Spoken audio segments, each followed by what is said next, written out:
नमस्कार मित्रों, हमारे YouTube चैनल पर आपका फिर से स्वागत है, जिसका नाम है टीचिंग मेथड्स। साथियों, इस वीडियो में हम देखेंगे हिंदी ग्रामर के 30 क्वेश्चन। सीटेट, यूपीटेट, सुपरटेट, पटवार, सेकेंड ग्रेड सभी जो आगामी एग्ज़ाम हैं उनके लिए, जिनमें हिंदी ग्रामर के प्रश्न पूछे जाते हैं। तो इस वीडियो में हम शानदार 30 प्रश्न देखेंगे। शुरू करते हैं बिना कोई देर किए प्रश्न संख्या 1 को। दोस्तों, पहला प्रश्न है, निम्न में से कौन सा विसर्ग संधि का उदाहरण नहीं है। शानदार 30 प्रश्न है, तो वीडियो अंत तक जरूर देखें। विसर्ग संधि का उदाहरण कौन सा नहीं है साथियों ना। विसर्ग संधि के 3 उदाहरण तो यहाँ पे है, लेकिन एक उदाहरण नहीं है। तो देखो, भास्कर, नमस्कार, परिष्कृत या तिरस्कार। तो देखो मित्रों, इनमें से अगर भास्कर की बात करूं मैं, तो भास्कर का क्या हो जाएगा, भा, फिर हो जाएगा विसर्ग प्लस कर, ये भास्कर की संधि हो जाएगी। ठीक है। नमस्कार की बात करूं मित्रों, तो नमस्कार की क्या हो जाएगी, नमः है विसर्ग और कार, या नमस्कार हो गया। ठीक है, इसमें भी विसर्ग आया, इसमें विसर्ग, ये दोनों विसर्ग के उदाहरण हैं। परिष्कृत की बात करूं मित्रों, तो क्या हो जाएगा जैसे तिरस्कार की हो जाएगा, ये तिर है, धन, कार, ये तिरस्कार हो गया ना। लेकिन परिष्कृत का क्या हो जाएगा, परिधन कृत, यानी कि इसमें जो आपके विसर्ग नहीं लगेगा दोस्तों ना, इसमें विसर्ग नहीं लगेगा, इसमें विसर्ग नहीं लगेगा। तो ये किस प्रकार की संधि हो जाएगी, ये व्यंजन संधि का उदाहरण हो जाएगा। ठीक है। बाकी देखो, इसमें विसर्ग आया, इसमें भी विसर्ग है और इसमें भी विसर्ग है, यानी कि पहला, दूसरा और चौथा ये विसर्ग संधि के उदाहरण है। पूछा है कौन सा नहीं है, तो तीसरा नहीं। ठीक है, आगे चलते हैं मित्रों प्रश्न संख्या 2 पे। प्रश्न संख्या 2 देखो,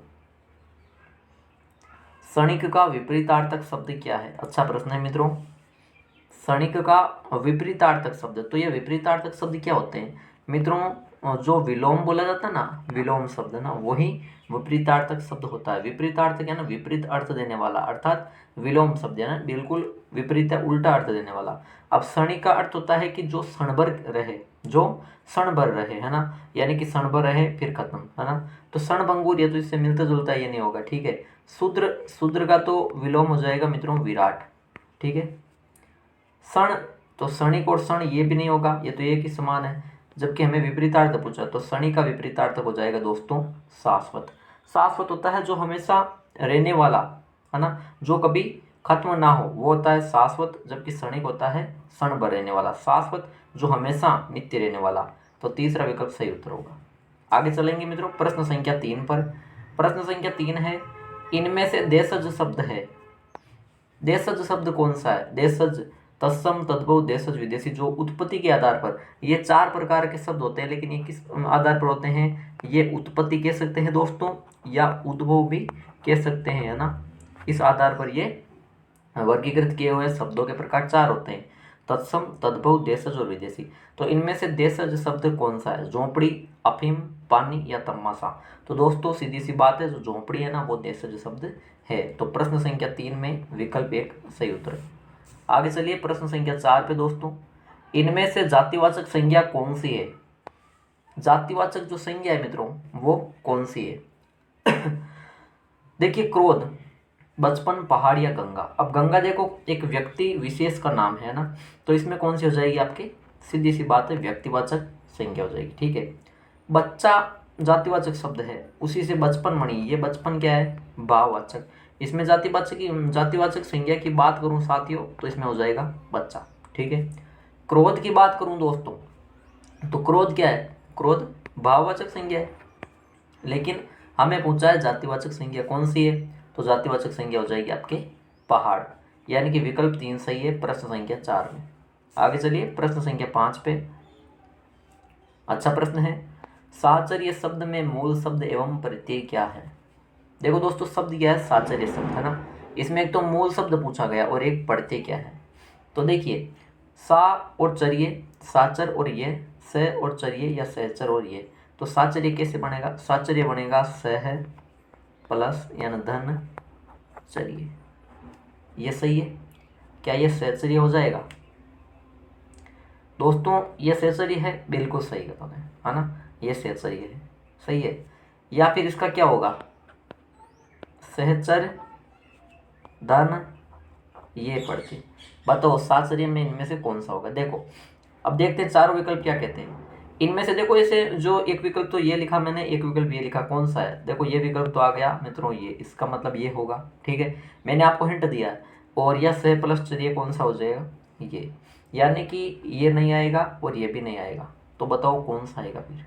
तो आपको बता दूं दोस्तों, इसमें आ जाएगा सहचर प्लस ये। ठीक है, यानी कि ये इसमें प्रत्यय लगेगा, चलिए प्रत्यय नहीं होता है। ठीक है, ये प्रत्यय लगेगा से, यहाँ पे क्या है अकारांत है ना, लेकिन बाद में इसका आकारांत बन जाएगा, से का सा हो जाएगा, है ना। तो चौथा विकल्प आपके सही उत्तर होगा। आगे चलते हैं मित्रों प्रश्न संख्या 6 पर। प्रश्न संख्या 6 है, किस विकल्प में कर्मधारय समास नहीं है। जो कर्मधारय समास होता है ना दोस्तों, वो किसमें नहीं है।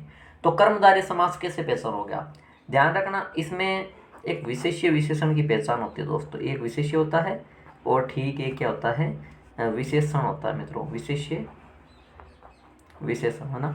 तो विशेष्य विशेषण देख लो, उपमावाचक जो शब्द है वो देख लो। देखो महात्मा का अब समास विग्रह करो, महान है जो आत्मा। ठीक है, तो ये तो कर्मधारय का है।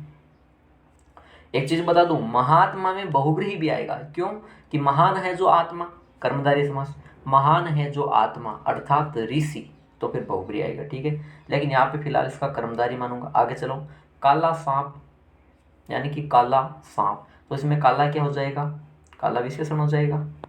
ठीक है, और सांप क्या हो जाएगा, सांप विशेष्य हो जाएगा। नील कमल, इसमें नीला विशेषण हो जाएगा। ठीक है, और कमल क्या हो जाएगा, विशेष्य हो जाएगा। तो ये भी दोनों कर्मधारय के उदाहरण है। यहाँ पूछा है किसमें कर्मधारय नहीं है, गजानन में नहीं है। क्यों कि गज के समान आनन है जिसका, अर्थात भगवान गणेश, है ना। तो फिर तीसरे अर्थ में आ जाएगा, वहां पे बहुव्रीहि ही होगा। ठीक है, तो आपके चौथा विकल्प यहाँ पे राइट आंसर हो जाएगा। आगे चलिए प्रश्न संख्या 7 पे। शानदार प्रश्न है मित्रों और प्रश्न बिल्कुल लेवल के हैं मित्रों। दया उसकी बहन है, रेखांकित शब्द में संज्ञा का कौन सा प्रकार। संज्ञा पूछी है ना, बहुत इजी टॉपिक है, लेकिन इसमें भी देखो प्रश्न कितने तगड़े आ रखे हैं। ठीक है, दया उसकी बहन है, समझ रहे हो, दया उसकी बहन है, ये वाक्य, इसमें अब संज्ञा कौन सा है। तो हालांकि जब आप दया शब्द केवल पढ़ते हो, जैसे दया, तो आपको जैसे मान लीजिए दया शब्द आपने पढ़ा, तो आपके डायरेक्टली मन में आ जाएगा कि भाई ये तो भाव है, मन का भाव है कि किसी के प्रति दया करना, है ना। यहाँ पे कह रहे दया उसकी बहन है, मतलब दया किसी लड़की विशेष का नाम है, तो यहाँ पे भाववाचक नहीं होकर कौन सा हो जाएगा दोस्तों, व्यक्तिवाचक होगा, क्योंकि ये व्यक्ति विशेष का नाम है यहाँ पे, है ना। भाववाचक कब होता कि उसको दया करनी चाहिए, तो फिर वहाँ पे भाववाचक होता। फिलहाल पहला विकल्प आपके सही उत्तर है। आगे चलेंगे प्रश्न संख्या 8 पे। निम्न में से कौन सा शब्द शुद्ध वर्तनी में है। कौन सा शब्द शुद्ध वर्तनी में लिखा गया है मित्रों, इनमें से। स्वावलंबन, ये स्वावलंबन है, तो ये तो स्वावलंबन है ना, गलत हो गया। क्यों, ये स्वावलंबन है, ये वे कहाँ छूट गया बीच में ना, ये वे छूट गया ना, तो ये स्वावलंबन ऐसे लिखा जाएगा। ठीक है, ईर्षा गलत है, ईर्षा क्यों, क्योंकि ये ईर्ष्या होती है, ईर्षा नहीं होती, इसमें ये छोड़ दिया। ठीक है, उम्मीदवार ये भी गलत है भाई, उम्मीदवार कैसे, इसमें ये छोड़ दिया, आधा में लिखना छोड़ दिया, तो उम्मीदवार इस प्रकार लिखा जाएगा। जबकि महत्व बिल्कुल ये शुद्ध है। कैसे, आप गलत कैसे लिखोगे महत्व को, ये जो महत्व लिखा होता है ना वो गलत है। ठीक है, यहाँ पे ये जो चिन्ह आता है ना, इसका मतलब है कि ते 2 बार आएगा। ठीक है, तो दूसरा विकल्प सही उत्तर है प्रश्न संख्या 8 में। आगे चलिए प्रश्न संख्या 9 पे साथियों। किस विकल्प में अ उपसर्ग का प्रयोग हुआ है। अ उपसर्ग का प्रयोग हुआ है, अन्वय, अनेक, अहिंसा या आचरण। सीधी सी बात है, आचरण में तो आ उपसर्ग है। अन्वय शानदार प्रश्न है, अन्वय बना है अनुधन अय, याद रख लेना, अनुधन अय, तो इसमें कौन सा प्रत्यय हो जाएगा फिर साथियों, अनु हो जाएगा। ये भी नहीं होगा, ये भी नहीं होगा। अनेक, अनेक में हो जाएगा अन धन एक, धन मतलब प्लस, अन प्लस एक, तो इसमें भी क्या है, अन है, तो ये भी नहीं होगा। ठीक है, यह हो जाएगा आपका अहिंसा, अ प्लस हिंसा, अ धन हिंसा प्लस मतलब धन। ठीक है, तो यहाँ पे सीधी सी बात है, अपने को ए ही पूछा है तो ए आ जाएगा इसमें अहिंसा में। तीसरा विकल्प सही उत्तर है। आगे चलते हैं प्रश्न संख्या 10 पे। निम्न में से कौन सा शब्द पुल्लिंग नहीं है? अच्छा प्रश्न है। पुल्लिंग नहीं है पूछा है, कौन सा शब्द पुल्लिंग नहीं है, यानी कि कौन सा स्त्रीलिंग है। सीधी सी बात है, पुल्लिंग नहीं है मतलब कौन सा स्त्रीलिंग है। तो देखिए जीवन, जीवन तो भाई पुल्लिंग है। स्थल, स्थल भी पुल्लिंग है। ईमान, ईमान पुल्लिंग है ना। अगर यहाँ पे आती मित्रों ईमानदारी, क्या ईमानदारी आती यहाँ पे, तो ईमानदारी स्त्रीलिंग हो जाता। ठीक है, प्रतिष्ठा, प्रतिष्ठा में स्त्रीलिंग है, तो विकल्प दूसरा सही उत्तर है प्रश्न संख्या 10 में। आगे चलते हैं प्रश्न संख्या 11वें पे साथियों। अन्य पुरुषवाचक सर्वनाम का उदाहरण कौन सा है? पुरुषवाचक सर्वनाम के 3 प्रकार होते हैं, आपको पता है, तो उनमें पूछा है अन्य कौन सा है। तो अन्य पुरुषवाचक सर्वनाम का उदाहरण कौन सा है? देखो, जो एक उत्तम पुरुषवाचक होता है, ठीक है, उसमें कौन से आते हैं? उत्तम में तो आते हैं मैं से संबंधित, यानी जो वक्ता होता है ना, बोलने वाला, उस वक्ता से संबंधित आते हैं कि मैं, मेरा, मुझे, हमने। ठीक है, ये दोनों आ गए इसमें। इसके बाद होता है मित्रों मध्यम। ठीक है, मध्यम। अब मध्यम में क्या होता है? मध्यम होता है श्रोता, सुनने वाले। जैसे मैंने आपको कहा कि आप, तो ये मतलब इसमें आप किस में आ जाएगा? मध्यम में आ जाएगा। ठीक है, ये तीनों विकल्प हट गए। अब एक होता है मित्रों अन्य। अन्य में होता है अन्य लोगों के बारे में, ये दोनों मिलकर अन्य लोगों के बारे में बातें करें ना, वो होते हैं अन्य पुरुषवाचक सर्वनाम। कि वह जा रहा है ना, उन्होंने मुझे ऐसा कहा, तो हम किसी और के बारे में, तीसरे के बारे में बात करें ना, ये प्रथम हो गया, ये द्वितीय हो गया, और तीसरे के बारे में बात करें ना, वो अन्य होता है। तो पहला विकल्प सही उत्तर होगा। आगे चलते हैं मित्रों प्रश्न संख्या 12वें पे। यदि तुम पैसे दो तो मैं चलूं, अर्थ के आधार पर वाक्य किस प्रकार का है? वाक्य अगर रचना के आधार पर पूछे तो 3 बताना, सरल, मिश्र, संयुक्त। अर्थ के आधार पर पूछा है, कितने बताओगे? 8 प्रकार के वाक्य अर्थ के आधार पर होते हैं। वाक्य में प्रश्न क्या है? यदि तुम पैसे दो तो मैं चलूं, यदि तुम पैसे देते हो तो ही मैं चलूंगा, तो यह इच्छा बोधक तो है नहीं। विस्मय, इसमें देखो यहाँ पे तो खड़ी पाई यानी कि पूर्ण विराम का चिन्ह है, तो इसमें विस्मय बोधक चिन्ह, विस्मय बोधक वाक्य कभी नहीं आएगा। ठीक है, आगे देखते हैं इसमें संदेहवाचक होगा या फिर संकेतार्थक होगा, कौन सा होगा? तो दोस्तों आपको बता दूं मैं कि इसमें देखो संदेह तो किसी प्रकार का हो ही नहीं रहा है ना। सीधी सी बात है कि तुम पैसे देते हो तो ही मैं चलूंगा, यानी कि संकेत करता है। चौथा विकल्प सही उत्तर रहेगा प्रश्न संख्या 12 में। आगे देखते हैं ये 13वां प्रश्न। निम्नलिखित में से मिश्रित वाक्य का उदाहरण है। मिश्रित वाक्य का उदाहरण पूछा। मिश्रित वाक्य में एक ही चीज ध्यान रखना, यहाँ पे 2 वाक्य आएंगे है ना, 2 होंगे, वो उपवाक्य होंगे, और दोनों एक दूसरे पर क्या हो जाएंगे मित्रों? आश्रित हो जाएंगे, एक दूसरे पे आश्रित होंगे ना। बीच में की आता है, ज्यादातर मोस्टली की देखा जाता है। देखो बरसात हो रही है, ये तो सरल वाक्य है। ठीक है, मैं पढ़ता हूँ और वह खेलता है, और आया 2 वाक्य को जोड़ रहा है, तो यहाँ पे तो संयुक्त वाक्य हो जाएगा। मोनिका चंचल लड़की है, तो ये भी क्या है? ये भी सरल वाक्य है।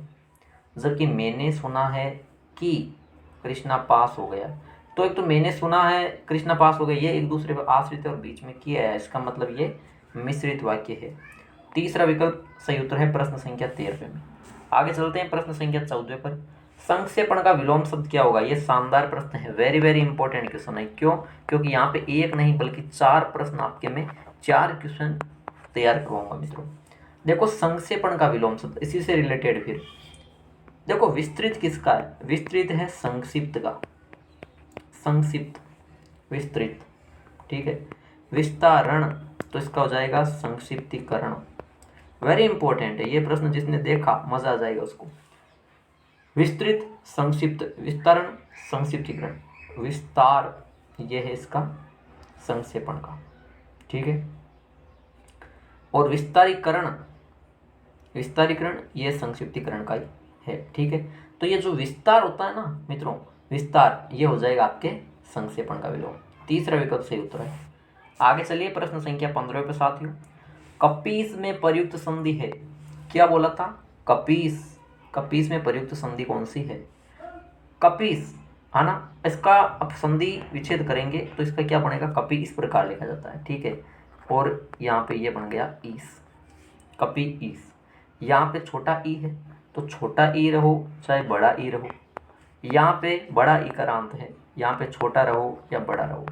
जब ऐसी कंडीशन आ जाए तो इसका मतलब क्या होगा भाई, बड़ा ई दीर्घ होगा। और हमने वही तो किया है, कपि में बीच में पी बड़ा कर दिया, यानी कि बड़ा ई किया है। बड़ा किया मतलब वहाँ पे क्या हुआ, उसका दीर्घ हो गया है, ठीक है। वृद्धि यण अयादि नहीं होगी। दूसरा विकल्प सही उत्तर है प्रश्न संख्या 15वें में। आगे चलेंगे साथियों प्रश्न संख्या 16वें पे। चुनना की भाववाचक संज्ञा है, एक और बेहतरीन प्रश्न है चुनना। ये चुनना शब्द है, इसमें भाववाचक संज्ञा कौन सी है साथियों, चुना, चुनौती, चुनाव या चुन। तो सीधी सी बात है, चुन, चुनौती, चुना ये शब्द नहीं होंगे। चुनना की आपको भाववाचक संज्ञा पूछी है तो वो हो जाएगा चुनाव। तीसरा विकल्प सही उत्तर है प्रश्न संख्या 16वें में। आगे चलिए प्रश्न संख्या 17वें पर साथियों। धर्म तत्सम शब्द है, इसका तद्भव क्या है। मैंने ये बता दिया कि जो धर्म है ना वो तो तत्सम शब्द है, फिर इसका पूछा क्या है, तद्भव क्या होगा। देखो धर्म का अधर्म, ये तो इसका हो जाएगा विलोम शब्द, ठीक है, हटाओ इसको। अब धर्म एज इट इज ये लिख दिया, ये तो होगा ही नहीं। धीर, अरे भाई धीर तो देर ही होता है, धीर का अर्थ तो देर ही होता है, धर्म चीज अलग होती है, धीर अलग होता है, ठीक है। यहाँ पे सीधी सी बात है भाई, सरल सा आंसर होगा इसका, तद्भव पूछा है तो धर्म हो जाएगा, धर्म। अब बोलते हैं इसको धर्म, तो चौथा विकल्प सही उत्तर होगा। आगे चलिए प्रश्न संख्या 18 पे। किस वाक्य में परिणामवाचक विशेषण है। विशेषण कौन सा, परिणामवाचक। परिणाम में क्या आता है, परिणाम में हमेशा एक ही चीज आती है, नाप तोल। नाप तोल, नाप तोल आता है, परिमाण, परिमाण होता है, सॉरी परिणाम नहीं, ये परिमाण आएगा, परिमाण है ना, परिणाम तो नतीजा होता है। तो देखो प्रिंस अच्छा गायक है, ये तो गुणवाचक विशेषण हो जाएगा। अच्छा, मैं सफ़ेद कमीज नहीं पहनता हूँ, सफ़ेद ये भी गुणवाचक होगा। इन दो को तो हटाओ, इनमें कहीं पे कंफ्यूजन नहीं है। कंफ्यूजन वाले ये हैं और वेरी इंपॉर्टेंट क्वेश्चन है मित्रों। इस बार बारिश में बहुत ओले गिरे, मतलब कि ओले, बहुत ओले, ठीक है। खेल का मैदान लंबा है, मतलब लंबा। अब देखो बहुत ओले, जो ओले होते हैं ना इनको हम गिन सकते हैं, न कि नाप तोल सकते। अब जब इनको गिन सकते हैं तो ये संख्यावाचक विशेषण में शामिल हो जाएंगे, न कि परिमाण में। इसको हटा दो, मैदान लंबा है, ठीक है। तो देखो मैदान लंबा है तो मतलब, सॉरी मित्रों, इसका संख्यावाचक में नहीं आएगा ना, यानी कि ओले को हम ओले की संख्या गिन नहीं सकते, ठीक है, ओले की संख्या गिन नहीं सकते। अब जैसे मैं बताऊँ मैदान लंबा है, तो मैदान लंबा है तो इसकी दूरी जैसे मैं बता सकता हूँ कि ये 8 मीटर दूरी है ना, 8 मीटर लंबा है तो मतलब 22 मीटर चौड़ा है, तो ये तो संख्या है, ये संख्यावाचक विशेषण में आएगा, ये संख्यावाचक में आएगा, ठीक है। तो ये नहीं होगा, ये आपके सही होगा। बहुत ओले मतलब ओलों की संख्या गिन नहीं सकती कि भाई 1 ओले 50 ओले गिरे, नहीं, उसे हम नाप तोल ही कर सकते हैं। तो फिर ये परिमाण में आ जाएगा, निश्चित परिमाण में। पहला विकल्प सही उत्तर है प्रश्न संख्या 18 में। आगे चलिए प्रश्न संख्या 19 पे। गरीबी में आनंद हो सकता है, उपयुक्त पंक्ति का भाव है। अच्छा प्रश्न है, इस पंक्ति का भाव बताओ। पंक्ति है गरीबी में आनंद हो सकता है, कभी घी गना कभी मुट्ठी चना, कोटी वाला रोवे छप्पर वाला सोवे, गधे का जीवन थोड़ा ही भला, या बिन मांगे मोती मिले मांगे मिले न भीख।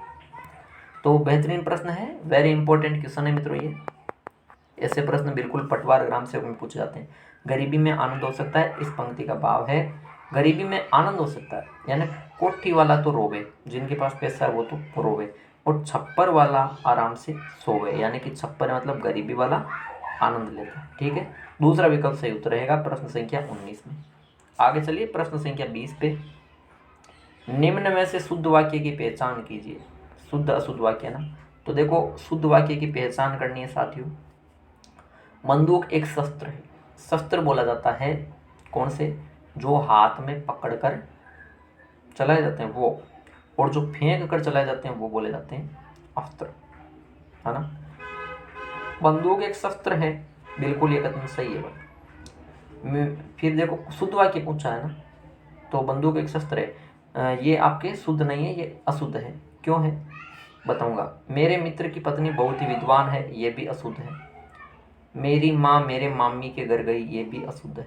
शुद्ध वाक्य का पूछा है शुद्ध वाक्य हो जाएगा यहाँ पर गाय का शुद्ध घी मिलता है। कैसे? देखो, बंदूक हाथ में पकड़कर चलाई जाती है, लेकिन उसमें से मेन क्या होती है? गोली। लेकिन वो गोली तो मतलब छूट के ही तो जाती है अपने हाथों से ना, दूर छूट के जाती है ना, मतलब कि हाथ से फेंका जाने वाला। तो फिर बंदूक शस्त्र नहीं बल्कि अस्त्र की श्रेणी में आ जाता है। हालांकि शस्त्र बोला जाता है जो हाथ में पकड़ कर चलाए जाते हैं, तो बंदूक तो हाथ में पकड़ कर चलाते हैं, लेकिन मुख्यतः गोली होती है, तो गोली पे हमें ध्यान रखना, बंदूक का नहीं है ना। ऐसा प्रश्न ये कन्फ्यूज वाला है ना, तो बंदूक एक अस्त्र है, याद रखना। तो इस प्रकार ये गलत हो गया। मेरे मित्र की पत्नी बहुत ही विद्वान, विद्वान पुरुष होता है, मेरे मित्र की पत्नी वो स्त्री है, तो उस स्त्री अगर कोई विद्वान होगी तो उससे बोलेंगे विदुषी। ये गलती है। मेरी माँ मेरे मामी की गई, मेरे मामी नहीं, मेरे मामे हो सकता है, मेरे मामा हो सकता है, लेकिन यहाँ पे क्या हो जाएगी? मेरी मामी के घर गई, मेरी मामी के घर। ठीक है, तो इस प्रकार ये तीन मैंने गलत बताए, यहाँ पे ये सही है।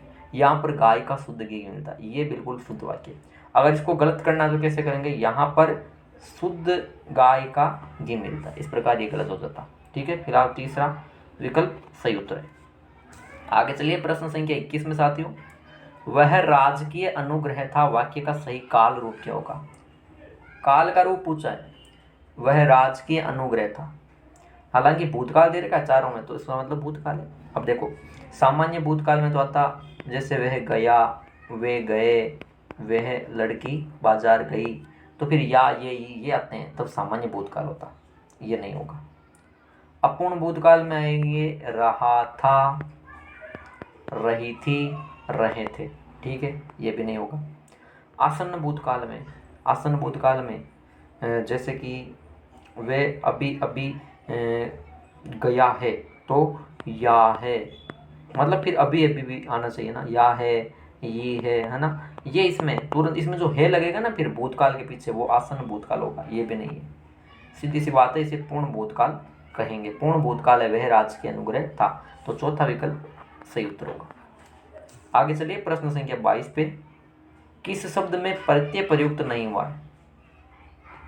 जो प्रत्यय है ना वो प्रयुक्त नहीं हुआ है पूछा है। देखो, विशेष की बात करूं तो वे क्या इसमें उपसर्ग है भाई, बाकी शेष क्या है? मूल शब्द है, मतलब इसमें प्रत्यय प्रयुक्त नहीं हुआ है, ये इसका सही उत्तर होगा। लड़ना की बात करूं तो लड़ाई से लड़ना बना है, जिसमें ना प्रत्यय है, इसमें तो है।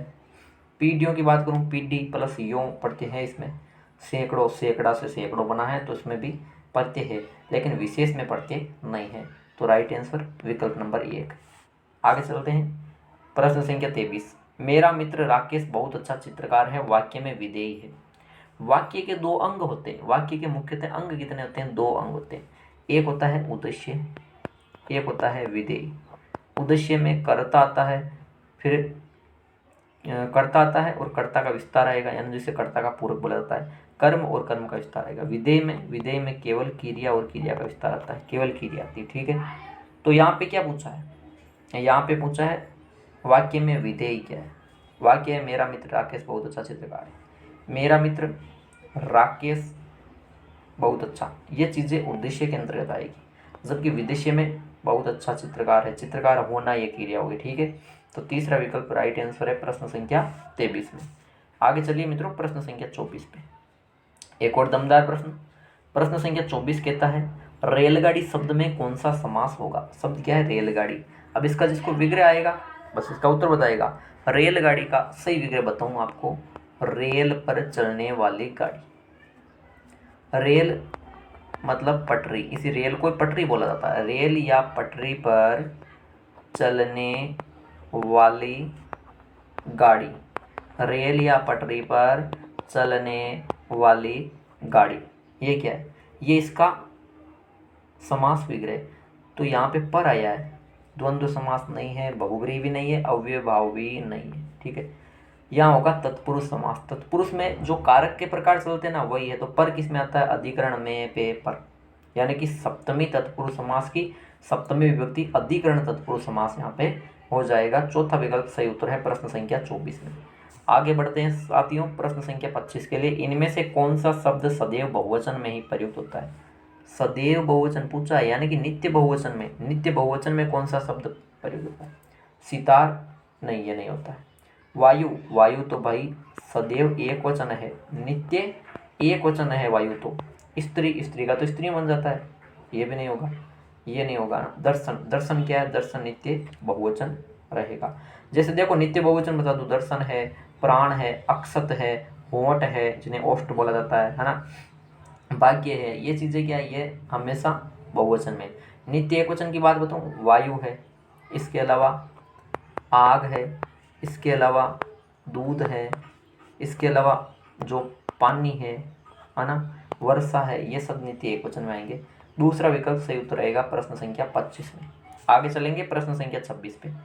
द्रौपदी का चीर मुहावरे का सही अर्थ क्या है? अच्छा प्रश्न है और ये वेरी इंपॉर्टेंट क्वेश्चन है भाई, वेरी वेरी इंपॉर्टेंट क्वेश्चन।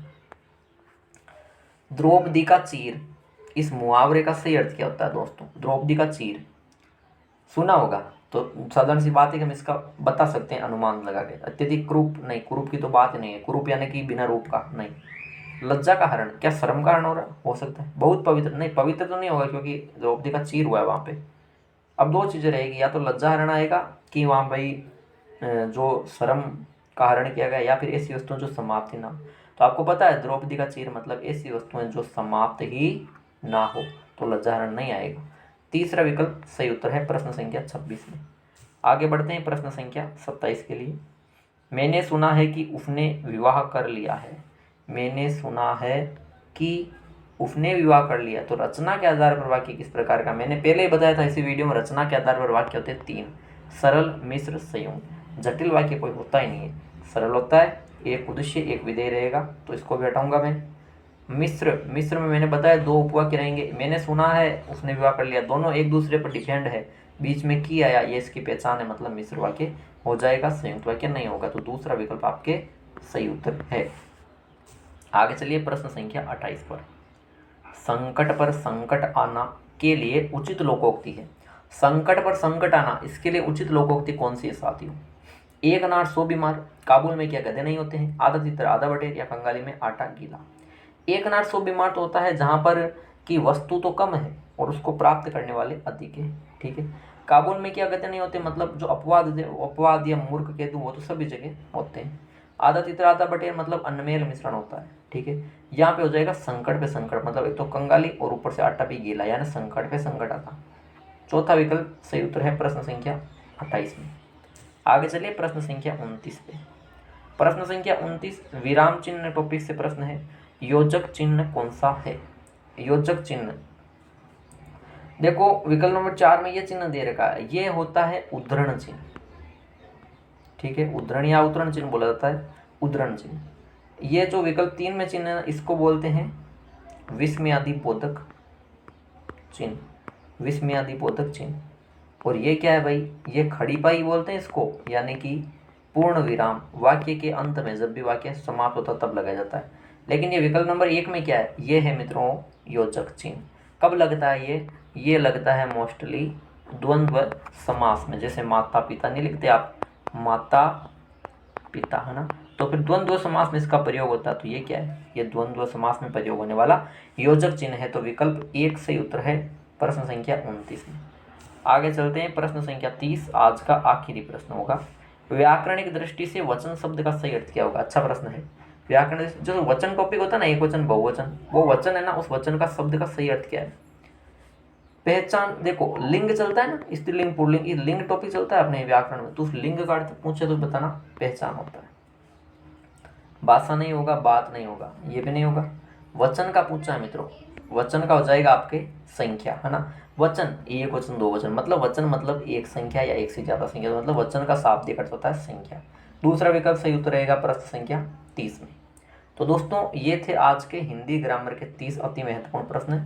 उम्मीद है कि वीडियो अच्छा लगा तो बिल्कुल वीडियो को लाइक कीजिए और ज़्यादा से ज़्यादा शेयर कीजिए। साथियों कमेंट करना कि 30 में से आपका कितना स्कोर रहा, कितने प्रश्न आपके सही हो रहे हैं। मिलेंगे अगले वीडियो में, तब तक के लिए धन्यवाद।